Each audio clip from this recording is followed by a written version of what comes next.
Howdy my totally as always tubular gamers, and we're back with, you guessed it, another ranking video. What else we do around here? Well, we got another ranking video for you today. And today we're talking Call of Duty. Now, we're specifically talking older Call of Duty. You see, over the last, week or so, I've been seeing the old Call of Duties popping off. I've been seeing a ton of people playing them, a ton of people going back to them, and this for a few reasons. Now, Call of Duty, you know what Call of Duty is. That doesn't really need an introduction. Everybody knows what Call of Duty is at this point.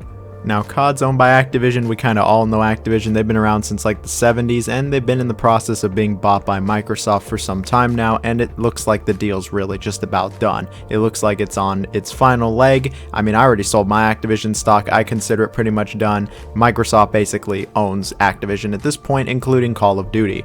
And it seems like one of the first things they've done is they've actually fixed all the matchmaking and all the servers for the older Call of Duties on Xbox 360. And a lot of people have been going back and playing these games and having a great time like it's the mid to late 2000s and early 2010s. And that's awesome, because when it comes to Call of Duty and what my favorite games are, it's these games. It's the 360 games. That's the Call of Duty I played growing up. That's the Call of Duty that I love the most. And it's the most fun that I've ever had with the series. And so today we're going to be ranking the classic Call of Duties. Today we're going to be talking about all the 360 ones. We're going to be talking about from Call of Duty 2 all the way to Black Ops 2. After Black Ops 2, they started going on Xbox One and Series X and PS4 and 5, and those are modern Call of Duties that you can play nowadays no problem on your modern machine. What I want to talk about is the Call of Duties that are Xbox 360 era exclusive, I guess. Obviously you can play these games on your Series X, on your Xbox One, since there is backwards compatibility, but that's just kind of the general area of games I'm looking at. So that's Call of Duty 2, 3, Modern Warfare 1, 2, and 3, COD WA, Black Ops 1, and Black Ops 2. Now, I've talked about just about every Call of Duty, really every Call of Duty, at some point on the channel. So if you want to see me talk about all of them, I'll put a link in the description, but today it's just the classic Call of Duties that we're looking at. We're going to be looking at them all, worst to best, comparing them all, giving them all a little review. I've talked about these games numerous times over the last couple years, and so my opinion hasn't really changed. So if you've seen those videos, it's going to be a little familiar. I'm even using the same footage I used way back when, so yeah, it kind of looks like shit since I recorded it like 10 plus years ago, but it is what it is. It's actually my footage here. Let me know your favorite classic Call of Duty. Let me know if you've gone back and played a bunch of these ones recently. I'd love to hear it. We are just talking COD here, and yeah, let's just get right into it. So, from all these COD games, what I think is the weakest. And here we have maybe a hot take incoming. Here we have Call of Duty 3 releasing in 2006. Now, maybe it's just me, but I've always thought that COD 3 was one of the weaker COD games, like, in the entire series. I've just never been a big fan of it, and I honestly would rather play Call of Duty 1 or 2 or even Big Red 1. The game is still a pretty serious historical World War II FPS where you go around pretty much shooting at everybody that isn't on your team. There's multiple campaigns to play through like COD 1 and 2, and the actual gameplay itself is very similar to COD 2. You go through a number of battles that we've kind of already seen before in countless other World War II games. You get in some vehicles, there's some set pieces here, you blow up a bunch of stuff, and it's like 4, maybe 5 hours at most, and then it just kind of ends. There's really nothing all that special with COD 3, and even comparing it to COD 1 and 2, I just don't think it really holds up as well. Maybe it's just me, but I didn't think the levels or objectives were anywhere near as fun as the previous two games. Like, a lot of these battles we've seen before, and the way the levels were progressing, it was just like, been there, done that multiple times in better games, even in this series. But don't get it twisted, the gunplay is actually pretty decent to good, and it can be satisfying at certain points. Again, maybe just me, but I thought by the end of the game it got pretty repetitive and I was ready for it to end. I don't think that about most COD games. These games are like 4 or 5 hours long, so if I think they're getting repetitive, I don't know, it's just not doing it for me. The game does have a cover system that wasn't in COD 2. I don't think this is very good. It feels kind of half-assed and a little clunky and doesn't work all that well. And then this game has a bunch of QuickTime events. These QuickTime events are terrible. Why are they here?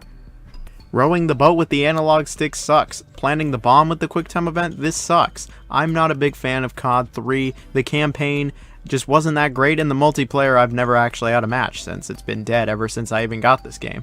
I think there are much better World War II CODs you can play, and this one is just not one of the best. And so here we have MW3 releasing in 2011. So for this game, they looked at MW2 and just said, let's do more of it.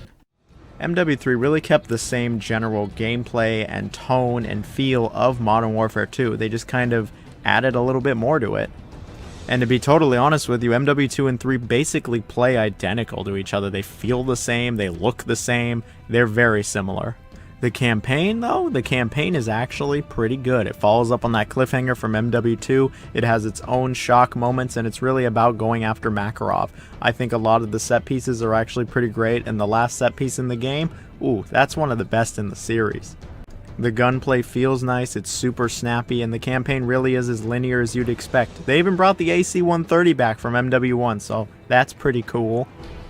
But yeah, I did like the campaign. Then we have the multiplayer, which was highly contested back in the day, and I remember a lot of people arguing whether it was better than MW2 or not, and I gotta say, it's certainly more balanced than MW2. That was the main thing they were going for here, was balance. It is much more balanced, and a lot of the weapons were on even playing fields. This was actually the Call of Duty to introduce Kill Confirm, which is one of my favorite modes in the series. It's just a variation of TDM, where you go and collect their dog tags after you kill them, but I'll be honest, it's really fun, and I've always enjoyed it, especially when this game came out. I really love Kill Confirm. And I thought the maps were pretty decent, not all that much to them, but that's fine. We don't need these giant sprawling maps. They weren't as memorable as, say, MW2's, but they were good. I remember the spawns were a hot topic back in the day of whether or not they were good. The spawns I always thought were very questionable in this game, and it would like spawn you right where the enemy team is far too often, and that was always an issue I had with it. But generally speaking, the multiplayer was pretty fine. It was just kind of more MW2, but again with the balancing, that's all there really was to it. Spec Ops returned, and it was fine enough. It's better than the new Modern Warfare. It's just kind of there. There's a survival type mode where it was kind of like zombies with people instead, and the kill streaks, which zombies eventually got kill streaks too, so. But I thought the survival mode was fine enough. I think this is when people were really starting to kind of get sick of Modern Warfare and sick of Call of Duty in general. It was getting a bit overexposed, a game every year feeling so similar to each other. Like, people were really turning on Call of Duty when this came out. And I think that's kind of unfair. I think MW3 was actually one of the better CODs. I don't know how many people are playing it nowadays, but I have some fun memories with it, that's for sure. And here we have the fan favorite COD WoW releasing in 2008. World at War plays much more like Modern Warfare. It came out after Modern Warfare, and it was the last World War II game for quite a while.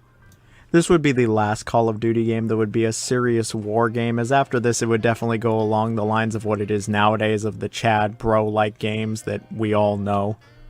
And this is one of the more brutal Call of Duties also, as it did have a lot of gore, dismemberment, and also had a lot of shock value in it to try to compete with Modern Warfare.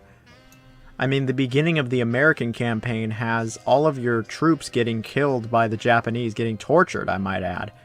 But yeah, there's an American campaign and a Soviet campaign. The American campaign sees you fighting on the Eastern Front as you fight the Japanese, while the Soviet campaign has them fighting, you guessed it, Nazis.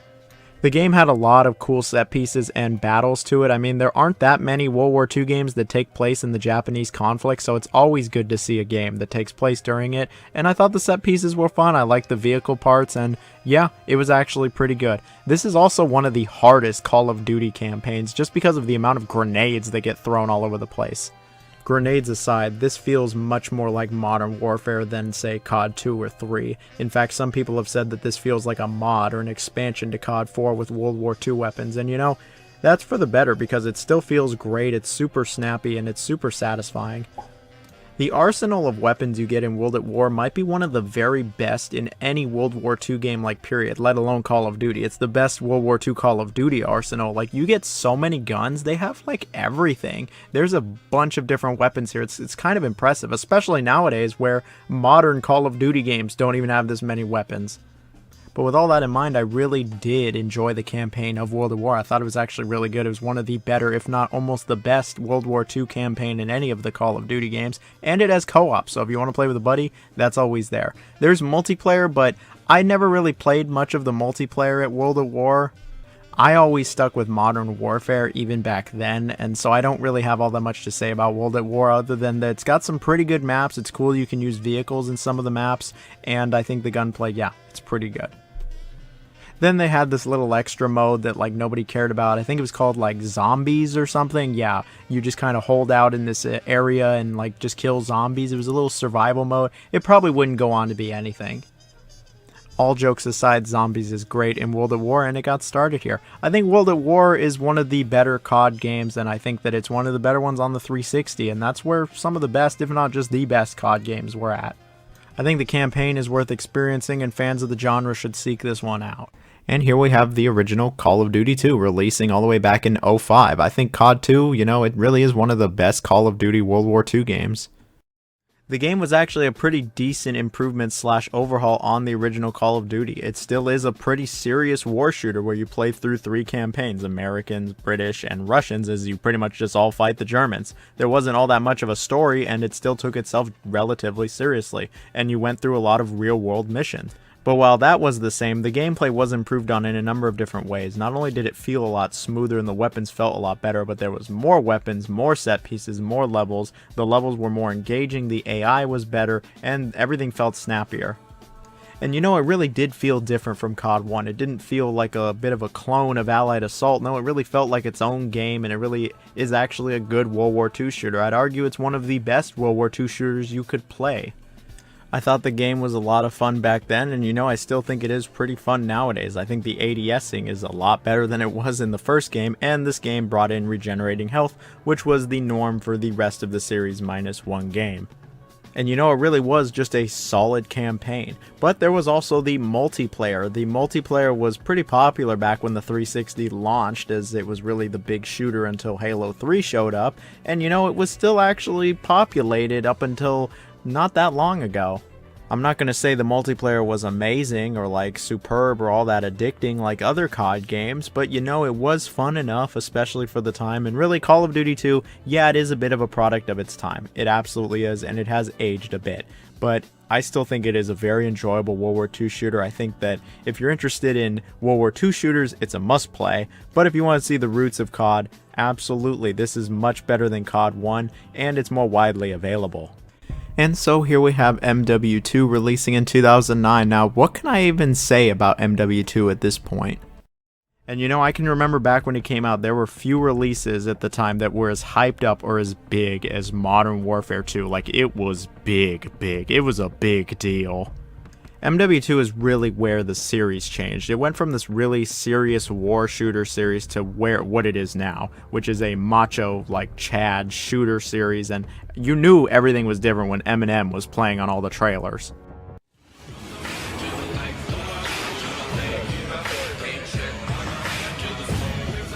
And this tone really extended to the entire game with its really epic new campaign with a very controversial mission in it, its multiplayer that would also change the game for better and worse, bring on a new level of toxicity that had not been seen before in gaming, and then there was Spec Ops, which was pretty much the same. Riot Shield. What else you want me to Oh, Riot Shield! I'm a pussy that use Riot Shield! Oh, now I'm a what do you want me to use? Faggot. You tell me what you want me to fucking use. Prestige, you fucking faggot. Tell me what it's fucking is, huh? The campaign was great with it continuing after Modern Warfare and has you really just stopping more terrorists, and I'll leave it at that. And it has a bunch of fan favorite, now iconic to pop culture characters like Ghost, Soap, Price, Makarov, and even Shepard. The game had a ton of memorable missions, whether you were Ramirez defending Burger Town or you were doing a really horrible thing like No Russian. This campaign definitely was memorable, and it was actually really well done, and I think that ending is very iconic also. I do like the campaign. Oh my god! Oh! Oh my fucking god! Oh! Oh! No, get the camera! And then the multiplayer, yeah, a lot of people really love the multiplayer MW2. A lot of people thought it was like the next coming of Christ, especially back in the day. They were just obsessed with it. And I never got too big on it, but I can absolutely see the appeal and why people liked it so much. A lot of these weapons and maps have just become synonymous with video games and Call of Duty in general. They are just iconic. I mean, don't even get me started on Rust or the Intervention when it comes to weapons. Those are iconic. I can say that, yeah, it isn't balanced all that well. A lot of the weapons, in fact, a select number of weapons, are just way better than the other weapons in this game. Some of these weapons are just borderline useless by comparison. But despite the balancing issues, the customization is really well done in this game. Like, you can have a really custom loadout and play however you really want to play, something that I think later Call of Duties really have lost. And it's like in the new Call of Duties, it feels a lot more homogenized. You gotta just kind of have a machine gun and go at it. I feel like in MW2, you can have tons of different loadouts and actually get good results. And part of that is the maps. I think the maps are actually really well designed, not just Rust. I do like the maps. They're actually well done. And then we get to how toxic it is. See, MW2 is probably like the most toxic game ever made, and the amount of shit talking that went on with this game, especially like when it was new, was just completely unprecedented and will always crack me up. Yum, yum, yum, I eat dick all day. Yum, yum, yum, yum, yum, I eat dick. You wanna fight? It really was something else, and hopefully we never get another game as toxic as this ever again, but it was pretty funny, I can say that. Then we have Spec Ops, which was fine enough. I mean, it was just, yeah, it was Spec Ops. It's better than what we got nowadays, but yeah. MW2 is an infamous game for better and for worse, and if you haven't played it at this point in time, should you play it nowadays? I mean, that's up to you. We're probably going to get a new MW2 soon enough here, and there's no way it's going to be as toxic, but I've got some good memories with this game, and always remember, no Russian. Fucking idiot, you're looking like a loser right now. You just received using your riot shield, bitch. Motherfucker, that's what the fuck you are. Keep using your riot shield, faggot. Keep using your riot shield. Keep using your riot shield, pussy. And here we have the influential COD Modern Warfare releasing in 2007. This game really changed COD forever, and it changed gaming forever, as after this, for the next couple years, modern military shooters were in. They were the thing. They were what was making the big bucks, and you have COD 4 to thank for this. COD 4 really was built on two big pillars. Its awesome campaign that really changed how we look at campaigns and shooters, and its multiplayer that also changed how we look at multiplayer in shooters. This really was where the COD formula was established, and what it feels like a lot of other COD games, in fact most of them, really have been trying to replicate since COD 4. Now when it comes to the campaign of COD 4, it is arguably the best campaign that the series has ever seen, and I can say it's the game with the most memorable missions.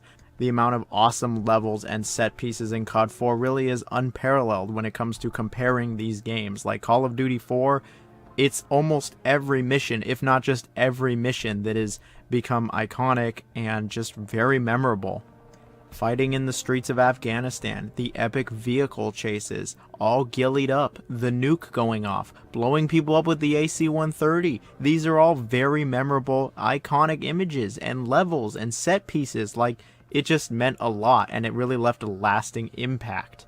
The story wasn't even anything all that crazy or unseen. Ultimately, it was just you, the player, as Soap, teaming up with your squad mates and Captain Price to go after some terrorists. I mean, that really was the story. And, you know, it was a big leap for the series, as before this, there really wasn't any stories in these games because they were World War II shooters. And this game really had a story, it had an antagonist, and it actually had some stakes. The story was done well, the gameplay was pretty great, it was different from a lot of shooters at the time, it was different from even COD 2 and 3.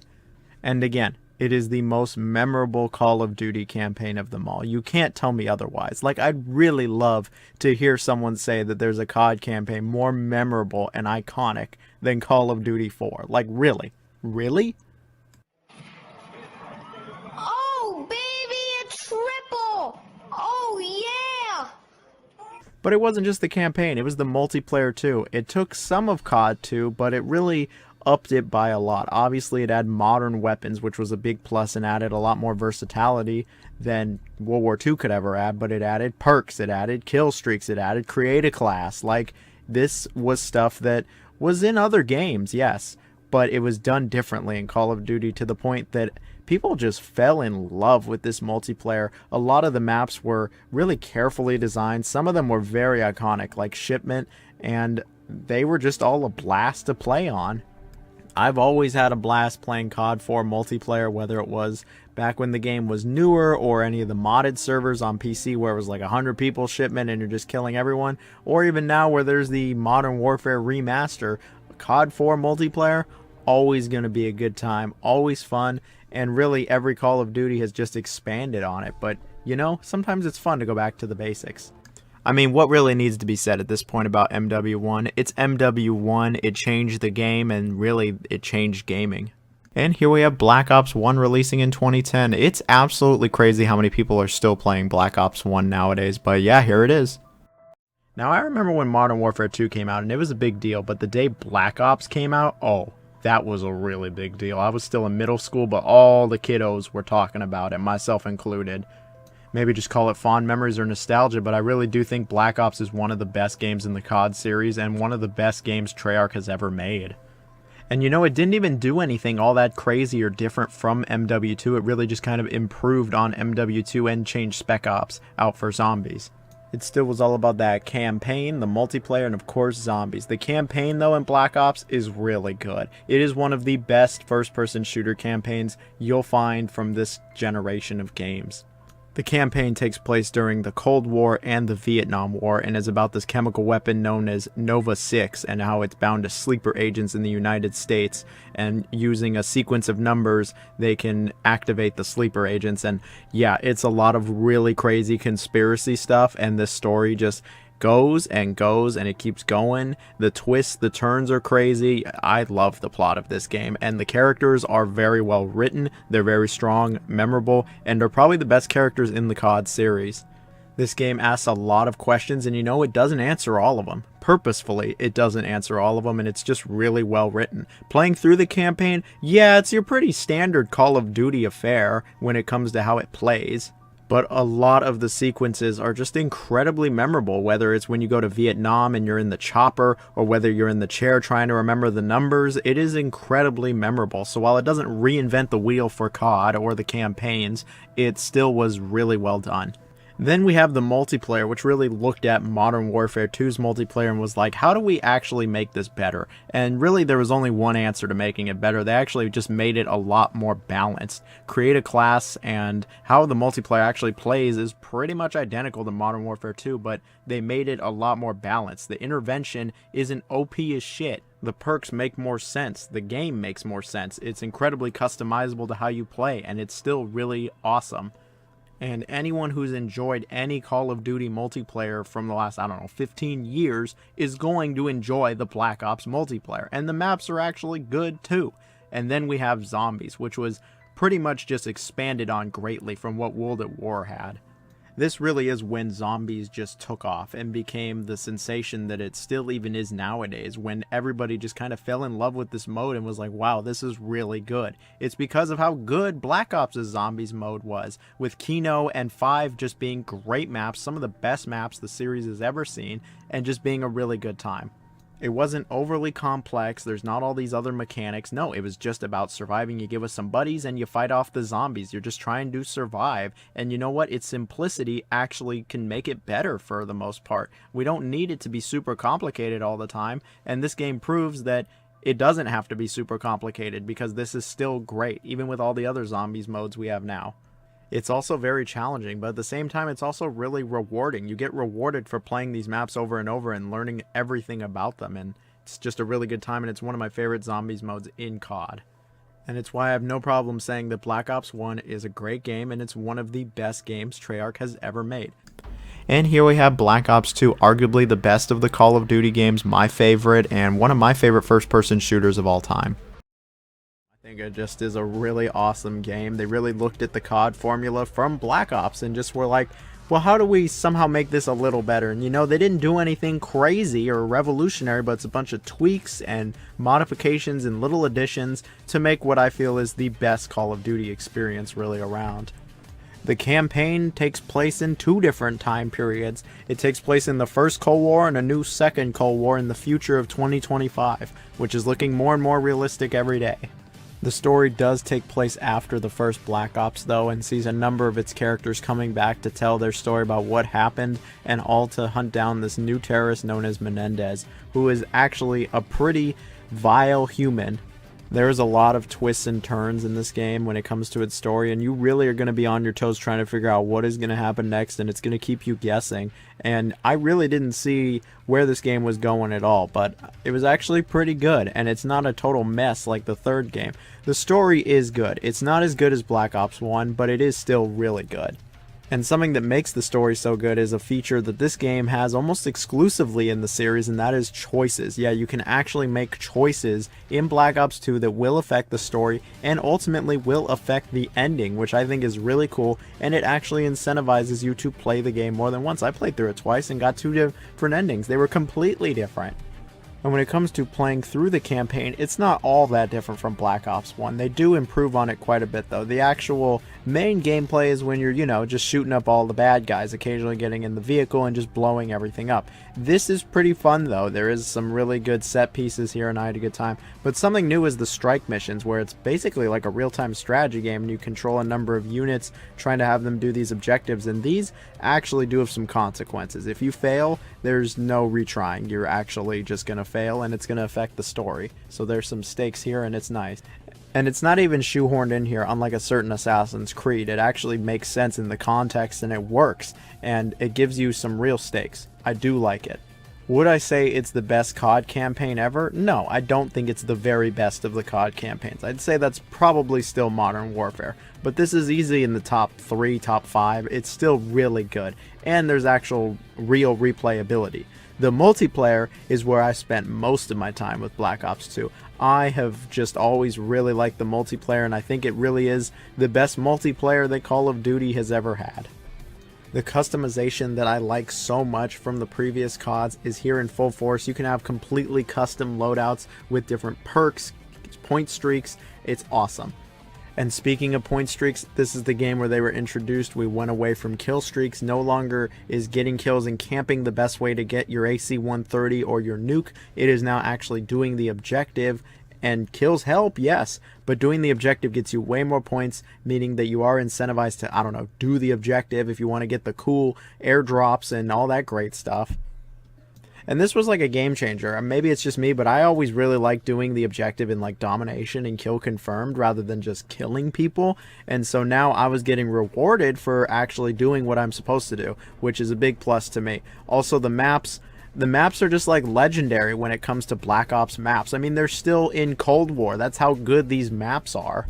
The balancing seemed fine to me also. Multiplayer was great, and then we have zombies, which was also great. This was all about transit mode, which was really interesting and different from Black Ops 1, where you'd get on a bus and you go around a bunch of other locations trying to hold out. There was even a workbench, so it was like Dead Rising 2 where you'd create stuff, and it led to a lot of replayability and some really long nights with my friends trying to stay alive, trying to figure out how to do the Easter eggs and all that great stuff. Transit is maybe my favorite when it comes to zombies. It's really close. It's just really good. There's a lot of replayability. It's challenging too. It is not easy, but it is very rewarding, and you will find yourself putting a lot of time into this mode if you choose to play this game. But yeah, I just don't think another Call of Duty has ever passed Black Ops 2. Like, back when I even played it then, like when it came out, I was like, oh yeah, this is like the best COD of them all. And all these years later, yeah, I still do think it is the best COD of them all, but I'd love to know what everybody thinks. And so there you have it. We looked at all of the classic Call of Duties, went down through memory lane, and I mean, it's great to see that these games are still kicking. There's still a ton of people still playing these games. Really cool to see. I recommend trying just about any of these games if you haven't and you like Call of Duty or FPS games and you have a more modern Xbox, or shit, even break the 360 out, but it's still really cool to see. So that's it for today's video. Please like, share, sub, all that good stuff. I have a Patreon here as well if you want to donate something. I'd really appreciate it. If you made it to this part of the video, comment cement as in what's on the ground. See y'all later. Bye-bye.